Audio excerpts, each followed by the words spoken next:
우리를 일꾼 삼으신 주님께서 능력을 주실 줄 믿습니다. 아멘. 오늘 이 복된 시간에 주시는 하나님 말씀 함께 받겠습니다. 오늘 우리에게 주시는 하나님 말씀은 구약 성경 여호수아서 24장 14절부터 19절까지입니다.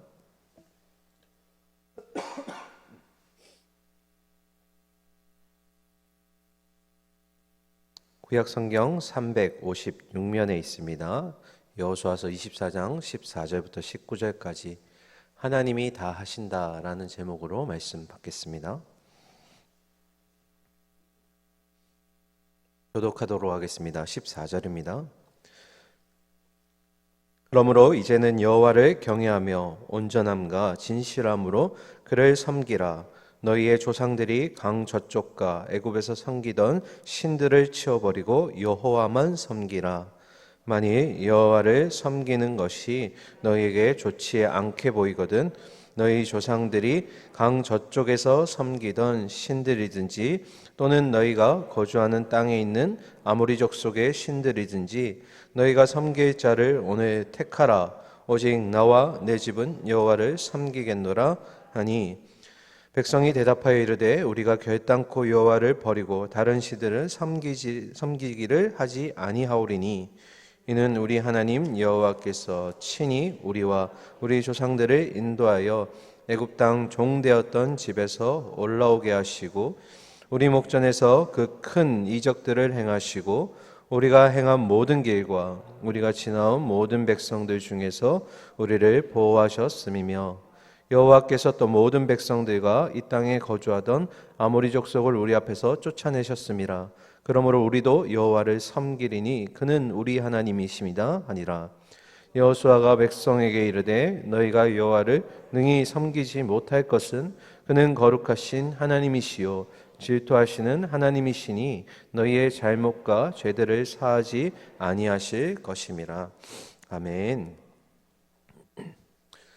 오늘 우리가 읽었던 여호수아서 24장과 그리고 23장 바로 앞에 있는 23장 두 장의 말씀은 여호수아가 마지막 하나님의 부르심을 받기 전에 백성들과 지도자에게 전했던 고별 설교입니다. 23장은요 실로라는 장소에서 이스라엘의 지도자들에게 먼저 여호수아가 고별 설교를 했고요.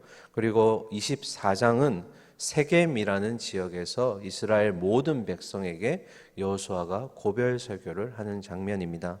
오늘 특별히 이 고별 설교 가운데 고별 설교가 행해졌던 그 장소 이름이 세겜인데요. 그 세겜의 중요성에 대해서 잠깐 살펴보고 그리고 마지막 이어서 여호수아의 이 메시지 고별 설교의 메시지를 함께 나누겠습니다.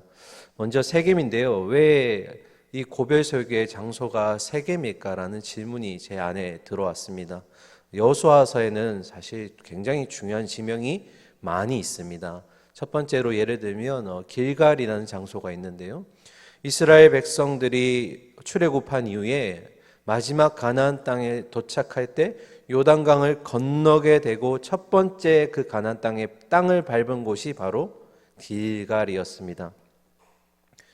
이곳에서 이스라엘 백성들은 요단을 건넌 것을 인도해 주신 그 하나님께 감사하는 마음으로 기념비를 세우고요. 그리고 광야에 있을 동안 행하지 못했던 할례도 행하게 되고 유월절도 마침내 거행하게 됩니다. 길갈이 아주 중요한 장소죠.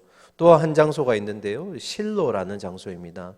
안식의 장소라는 뜻이 있는 실로는 이 이스라엘 백성이 가나안 땅에 오고 나서 수많은 전쟁 끝난 다음에 성막을 두었던 곳이 바로 이 실로입니다.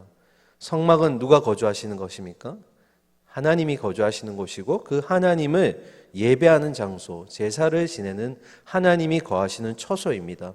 그러니까 여호수아서에는 이런 아주 중요한 지명들이 많이 등장합니다. 그런데 이런 중요한 장소들을 두고 여호수아는 왜 마지막 그의 정말 유언과 같았던 고별 설교 장소를 세겜으로 정했을까? 세겜이라는 장소가 어떤 중요한 의미를 가지고 있을까? 이 질문이었는데요. 이 질문에 대답하기 위해서는 우리가 좀 역사를 거슬러 올라가 볼 필요가 있습니다. 창세기까지 가볼 텐데요. 창세기 33장 18절부터 20절까지 말씀인데요. 함께 읽도록 하겠습니다. 시작. 야곱이 밧단 아람에서부터 평안히 가나안 땅 세겜 성읍에 이르라. 그 성읍 앞에 장막을 치고 그가 장막을 친 밭을 세겜의 아버지 하몰의 아들들의 손에서 베크시타에 샀으며 거기에 제단을 쌓고 그 이름을 엘 엘로헤 이스라엘이라 불렀더라. 아멘. 시대를 거슬러 이제 창세기의 야곱까지 올라갑니다. 야곱이 가나안 땅에 거주하게 되었을 때 첫 번째로 머물게 된 곳이 바로 세겜입니다. 거기에 장막을 치게 됩니다. 그리고 나서 시간이 지나서 요셉이 이 가나안 땅에 기근이 들었을 때 요셉은 애굽에 있었죠. 그래서 아버지와 이 형제들을 다 초대해서 애굽에 살게 됩니다. 그리고 또 시간이 많이 지나서 요셉이 이제 내가 하나님의 부르심을 받아 이제 죽겠구나, 이제 소천을 앞두고 하나님의 부르심을 앞두고 형제들에게 이런 말을 하게 됩니다. 창세기 50장인데요 24절부터 26절까지입니다. 화면 한번 띄워주실까요? 함께 읽도록 하겠습니다. 시작. 요셉이 그의 형제들에게 이르되 나는 죽을 것이나 하나님이 당신들을 돌보시고 당신들을 이 땅에서 인도하여 내사 아브라함과 이삭과 야곱에게 맹세하신 땅에 이르게 하시리라 하고 요셉이 또 이스라엘 자손에게 맹세시켜 이르기를 하나님이 반드시 당신들을 돌보시리니 당신들은 여기서 내 해골을 메고 올라가겠다 하라 하였더라.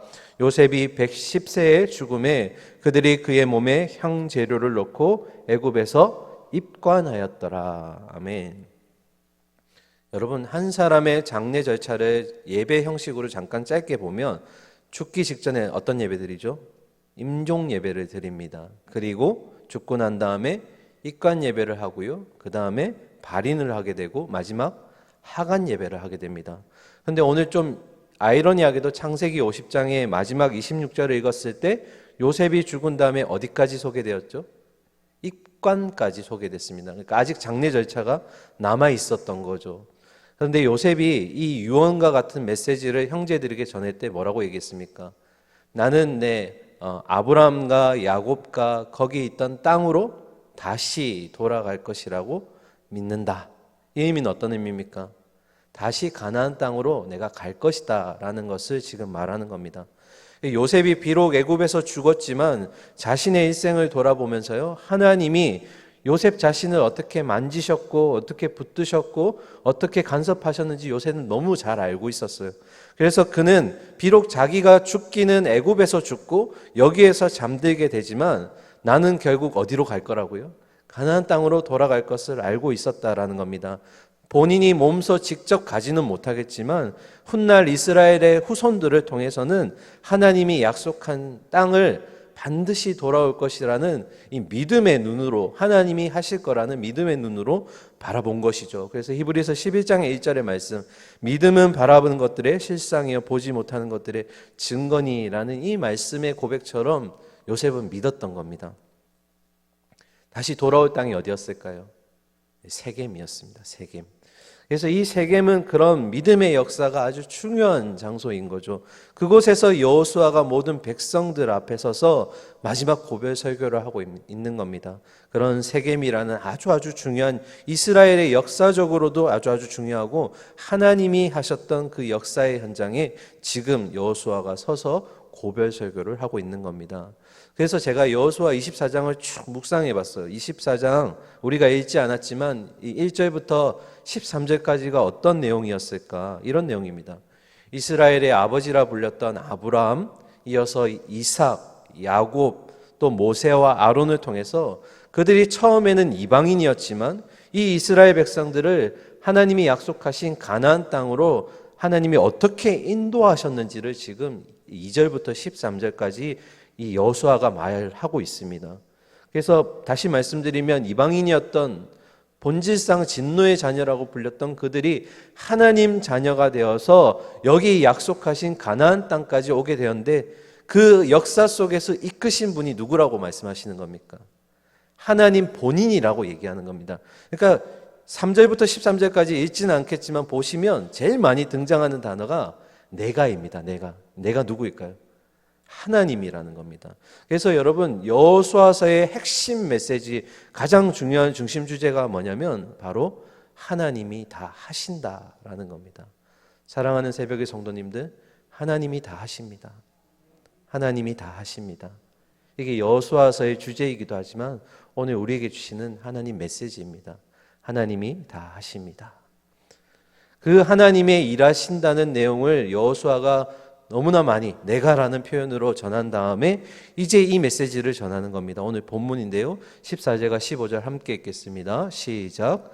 그러므로 이제는 여호와를 경외하며 온전함과 진실함으로 그를 섬기라. 너희의 조상들이 강 저쪽과 애굽에서 섬기던 신들을 치워버리고 여호와만 섬기라.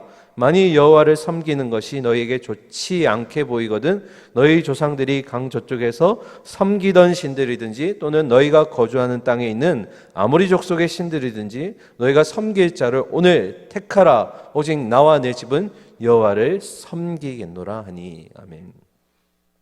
여러분 너무 잘 아시는 구절이시죠? 방금 읽었던 14절과 15절 가운데 가장 많이 등장한 단어가 뭘까요? 섬기다. 오늘 그 섬김에 대해서 잠깐 살펴보려고 하는데요. 여러분 14절에 보시면 여호와만 섬겨라, 섬기라 라는 명령형으로 여호수아가 말을 하고 있습니다.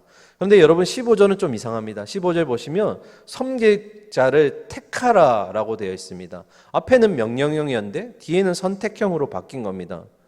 그런데 마지막에 선택하라는 이유에 15절 마지막에 여호수아는 뭐라고 말합니까? 나와 내 집은 오직 여호와만 섬기겠다. 여러분 이게 선택권이 있는 걸까요? 없는 걸까요? 없는 겁니다. 그러니까 오늘 우리 요즘 세대로 얘기하면 답정나라고 들어보셨나요? 답은 정해져 있으니까 너는 대답만 해. 이미 이 답이 정해져 있는 지금 질문이라는 겁니다. 너희도 뭐 하라는 겁니까? 오직 여호와만 섬겨라 라고 얘기하는 겁니다. 그렇지 않으면 어떻게 될까요? 하나님 섬기지 않고 다른 신들 섬기면 결국 진멸당하게 될 것이고 패망하게 될 것이라는 겁니다. 이 선택이 없는 질문에 대해서 대답을 어떻게 했을까? 백성들이 우리가 뭐 대충 예상할 수 있겠지만 우리 여호수아의 말에 백성들이 어떻게 반응했을까? 16절 함께 보고 있도록 하겠습니다. 시작. 백성이 대답하여 이르되 우리가 결단코 여호와를 버리고 다른 신들 섬기기를 하지 아니하오리니. 아멘. 선택이 없는 질문이니까요. 백성들이 뭐라고 말합니까? 다른 신 섬기지 않겠습니다. 오직 여호와만 섬기겠습니다 라고 말하고 있습니다. 그런데 여러분 이 선택권이 없는 질문에 대한 이 대답에 대해서 여호수아가 마치 찬물을 끼얹는 듯한 그런 또 반응을 보이게 됩니다. 뜻밖의 대답을 하게 되는데요. 마지막 19절입니다. 우리 마지막이니까 함께 읽도록 하겠습니다. 시작. 여호수아가 백성에게 이르되 너희가 여호와를 능히 섬기지 못할 것은 그는 거룩하신 하나님이시요 질투하시는 하나님이시니 너희가 너희 잘못과 죄들을 사하지 아니하실 것임이라. 아멘. 여러분 선택권이 없는 질문이라서 대답했는데 여호수아가 뭐라고 얘기합니까? 너희는 여호와를 능히 섬기지 못할 것이다 라고 얘기하는 겁니다. 왜 이렇게 대답했을까요? 이건 바로 여호수아가 말하고 있는 의미하고 있는 섬김이라는 단어와 그리고 백성들이 고백했던 섬김의 의미가 달랐기 때문입니다. 왜 너희는 하나님을 능히 섬기지 못한다라고 여호수아가 고백했을까? 이유는 두 가지였는데요. 첫 번째, 그분은 거룩하신 하나님이시기 때문입니다. 이게 어떤 의미냐면 백성들이 말하는 그 섬김 가운데 이 백성들의 섬김의 의미는 우리가 우리의 힘과 능력으로 그 하나님을 섬기겠습니다라고 얘기하는데 여호수아가 바라봤을 때는 우리 안에 있는 힘으로는 능력으로는 이 거룩하신 하나님을 완전하게 섬길 수가 없다라는 거예요. 다시 말씀드리면 오늘 우리가 우리의 힘과 능력과 지혜로 하나님을 섬긴다는 것은 불가능하다는 겁니다. 그 거룩하시고 완전하신 하나님을 우리의 힘으로 섬길 수 없다라는 것을 지금 여호수아가 말하고 있는 것입니다. 두 번째 이유는 바로 그분은 질투하시는 하나님이시기 때문입니다. 여러분 우리가 삶을 살아가면서 정말 하나님만 딱 바라보며 24시간 하나님만 생각할까요? 그렇지 않습니다. 한눈을 팔 때도 있고 하나님을 잊어버릴 때도 있고요. 그러니까 하나님은 온전히 우리만 생각하세요. 하나님은 온전히 우리만 사랑하시죠. 우리에게만 집중하십니다. 그렇기 때문에 우리가 다른 곳에 눈 돌리고 다른 곳에 시선을 쏟는 것을 너무나 싫어하세요. 하나님이 특별히 나 위에 다른 신을 섬기고 하나님을 잊어버리는 것에 대해서 굉장히 미워하시고 싫어하신다라는 겁니다. 그러니까 너희는 그런 의미에서는 섬길 수가 없다. 그러면 여호수아가 말하는 섬김, 성경에서 말하는 섬김은 무엇일까? 여러분, 여호수아서의 핵심이 뭐라고요? 하나님이 다 하십니다. 우리 안에 있는 능력으로 하나님께 무언가를 드려야겠다고 생각하는 게 우리의 섬김에 대한 가치이고 생각이겠지만 사실 우리 안에는 그런 능력이 없다는 거죠. 그래서 섬김이란 하나님이 일하실 것인데 하나님의 일하심에 대해서 우리는 뭐 하는 겁니까? 순종하는 겁니다. 그리고 그것을 기쁨으로 함께 따라가는 것이라는 거죠. 여러분, 우리의 인생의 계획을 하나님이 이미 다 해놓으신 줄 믿습니다. 그 완성해 놓으신 길 가운데 우리를 세우셨고 따라오기를 원하시는 거죠. 우리는 뭘 하는 겁니까? 그 하나님의 일하심에 반응하는 겁니다. 믿음이 그 반응이고요, 순종이 그 모습이라는 겁니다. 그래서 오늘 우리가 여호수아서를 통해서 섬김의 의미를 다시 한번 우리가 정의하기를 원하는데요. 섬김이란 하나님의 그 일하심에 대해서, 계획하심에 대해서 우리가 반응하는 것, 순종하고 기쁨으로 따라가는 것이라는 겁니다. 여러분, 말씀을 마무리할 텐데요. 우리의 힘과 지혜만으로는 이 땅, 가나안 땅과 같은 이 인생을 우리가 온전히 살아갈 수가 없습니다. 하나님이 우리의 인생을 계획하셨고 우리는 그 계획에 순종하면서 그저 따라가기만 하면 된 것입니다. 그것이 바로 앞에서 말씀드렸던 요셉이 바라봤던 믿음의 눈이었습니다. 내가 감옥에 있을 때도 있었고 또 오해받을 때도 있었고 또 형제들로부터 미움받을 때도 있었지만 지나고 나서 보니까 하나님이 다 완성하셨던 그 길을 순종으로 따라왔던 겁니다. 그러니까 자기가 아직 애굽에서 죽음을 맞이하게 되겠지만 하나님이 약속하신 땅으로 또 이끄실 거라는 것, 어떤 방법을 통해서든 하실 거라는 그 믿음의 눈이 요셉 가운데 있었고요. 그 요셉의 믿음의 눈이 오늘 여기에 모이신 우리 새벽의 성도님들의 믿음의 눈이 되기를 소망합니다. 여러분, 하나님이 다 하십니다. 하나님이 다 하십니다. 우리는 하나님의 그 일하심에 순종하고 기쁨으로 따라가는 진정한 성경의 섬김의 의미를 따라 오늘도 한 발짝 한 발짝 주님과 함께 걷는 그런 기쁨의 성도들 되기를 소망하고 축원합니다. 아멘. 함께 기도하겠습니다. 사랑하는 주님, 하나님이 다 하십니다. 지금까지 그렇게 하셨고 앞으로도 계속해서 하실 겁니다. 우리는 믿음의 눈을 가지고 하나님의 그 일하심을 따라가기를 소망합니다. 기쁨으로 순종하는 마음으로 그 길 따라가기를 소망합니다. 하나님, 혹여나 그 길 놓칠까 봐 예수님께서 성령님을 통해서 우리의 손을 꽉 붙들고 그 길 따라가도록 동행하고 계시는 줄 믿습니다. 하나님, 날마다 그 주님 손 붙잡고 일하시는 그 하나님의 놀라운 섭리들을 우리가 바라보며 하나님의 그 길을 순종으로 기쁨으로 걸어갈 수 있게 하여 주시옵소서. 다른 데 눈 돌리지 않게 하여 주시옵소서. 진정으로 주님 주신 능력으로 섬김의 자리에 감당하게 하여 주시옵소서. 오늘도 복된 주의 가운데 섬김의 자리 감당할 텐데 하나님의 일하심을 믿고 그 일하심의 기쁨으로 아버지 섬길 수 있는 순종하는 우리의 믿음의 우리 동부의 권속들 되게 하여 주시옵소서. 살아계신 예수 그리스도의 이름으로 기도드립니다. 아멘. 아멘.